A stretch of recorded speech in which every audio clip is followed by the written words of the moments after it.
So imagine walking into a coffee shop and saying, I'm just going to pay for the beans and the cup, but not the barista's time or the lights.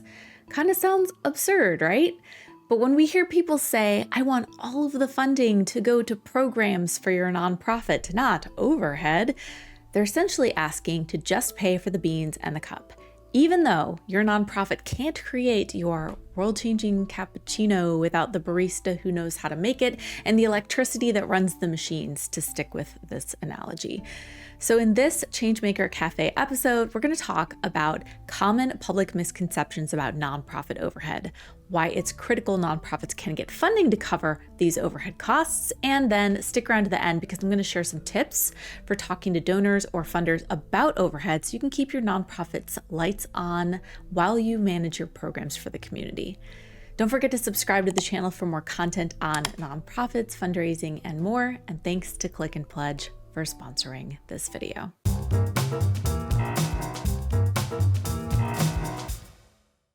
So let's talk a little bit about what overhead is and how it's defined.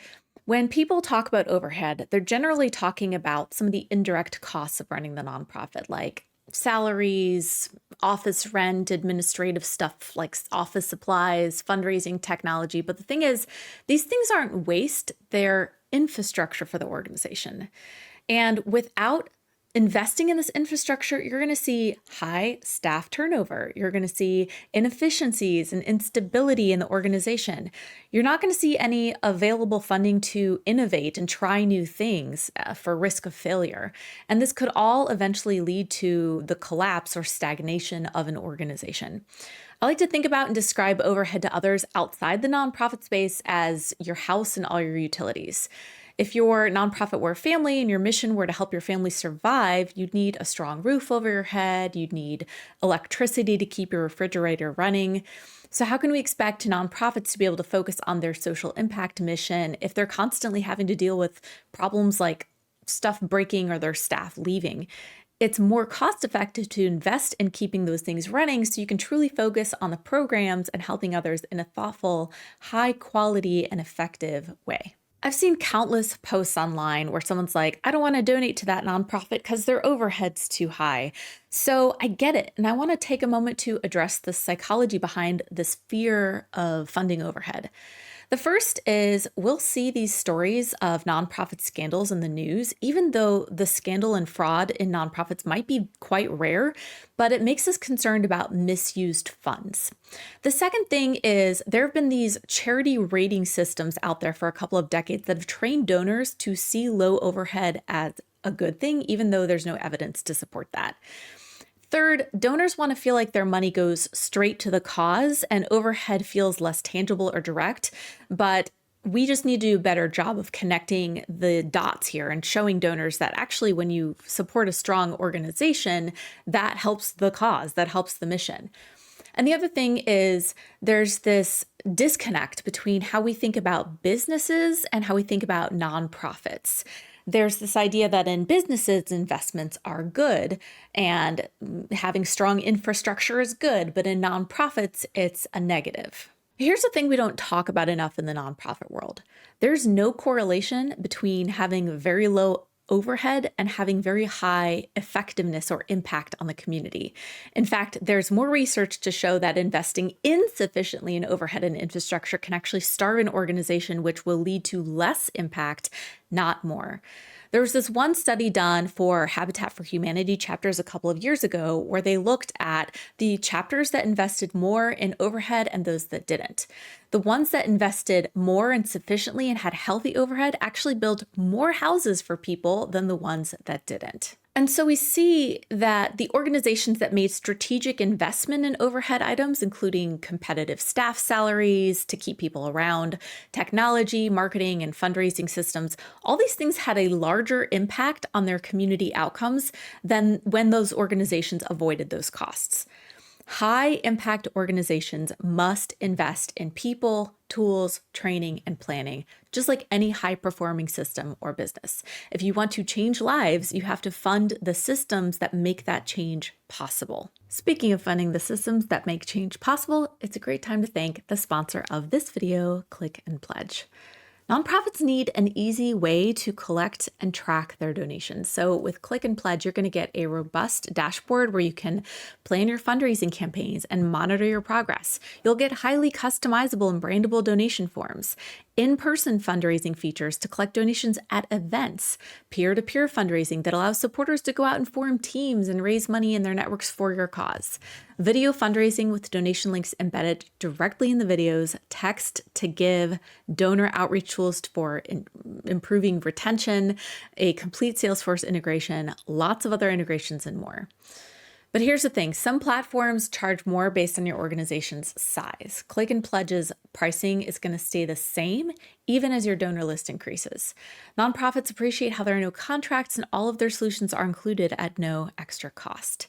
You can learn more about Click and Pledge's fundraising solutions and get your first $25 monthly fee waived using the links below this video or the QR code here.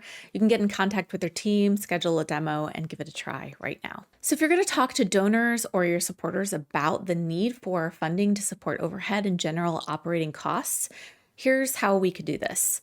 This is messaging that you could really use in conversations when you have them with donors or when they ask about overhead specifically. And you could even include some of this stuff on your website, like a values statement. When talking about overhead and framing it, we really want to share how overhead is part of the mission. It's not something separate from it. Reasonable levels of overhead are not a sign of inefficiency. They're actually a sign of a very healthy, high-performing organization that's built to be sustainable. Funders who support those infrastructure costs enable that long-term impact. On your website or fundraising materials, you might say something like, we believe that investing in the health and sustainability of this organization is one of the most important things we can do to ensure that we achieve our mission. That's stating your position on overhead. So then when the topic of overhead comes up in donor conversations, you might have some of these helpful questions or conversation starters that you can use to help the people that you're talking to think differently about overhead. You might ask, would you trust a bank that doesn't invest in cybersecurity? Because that'd be overhead for that bank. Is it more important to fund one project or the survival of the organization that delivers that one project and others? Can skilled professionals work for free forever? What if paying someone a competitive salary to do this full time meant we could serve 5 times the number of people in our community? Would that be a good ROI? Or on the flip side, what if cutting administrative costs meant helping 30% fewer people? Would that be worth it? So this one's great if the person you're talking to is a business leader. Could you run your company without operations support or staff? Another thing you want to do is tell stories that demonstrate how investing in infrastructure and overhead supports your outcomes. Something like, because we upgraded our fundraising software, an overhead cost, we retained 40% more donors, which then meant we could serve 200 more families this year. All right, to bring this all home, in summary, as nonprofit leaders, we need to normalize talking about the true costs of doing this work. The stuff we're trying to do isn't easy. We're combating homelessness and making sure people get an education. But because we don't talk a lot publicly about the infrastructure and stuff behind the scenes that enables this work to be done effectively, the public has this idea that complex social problems that have plagued us for decades can somehow be solved on a shoestring budget. In fact, one might argue that the reason certain problems have plagued us for decades is the chronic underinvestment in addressing them.